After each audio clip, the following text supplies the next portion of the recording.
ბრძანება დარჩის გასაუმჯობესებლად შეგიძლიათ გაითვალისწინოთ ეს რჩევები. პირველი, არ ამეცადინოთ მარტოდ გვერდით დაუსვით ძაღლი, რომელიც ან მასზე უკეთესად ფლობს, ან თუნდაც მასზე უარესად ამ ბრძანებას და მეორე, არ გააკეთოთ ეს ყველაფერი ნელა. აი ასე.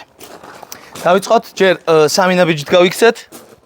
უთხარით დარჩი და ეგრევე სამი ნაბიჯი გავრივართ უკან. წავიდა. დარჩი. всё, დავბრუნდით. ჯერ ყოჩახ დავაჯილდოვეთ. ესე. ოღონდ ეხლა ზურგ შეგცევით გავიქცეთ 5 ნაბიჯი. ოღონდ ჩქარა, წავიდა. დარჩი. 5 ნაბიჯი მიდი და უფრო მეტი ტემპია საჭირო. წავიდა. არა უშავს, მიდი ბუნებრივი პროცესია. 7 ნაბიჯი გავიქცეთ, მოტრიალდით. წავიდა. ჩქარა. აი, დაარღვია ერთმა.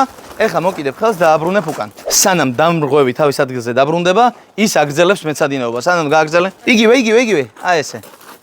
всё, დაბრუნდი. ოკეი.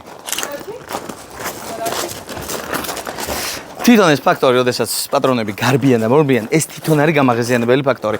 ანუ უნდება ძაღლებს რომ გაყვნენ.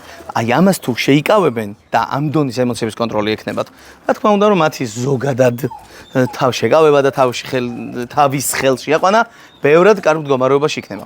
ასე რომ, დაიმახსოვრეთ, თუ დაარღვევს ძაღლი, აბრუნებთ, თუ არ დაარღვევს, აჯილდოვებთ. ბევრი გამეორება და ყველაფერი ესე იქნება.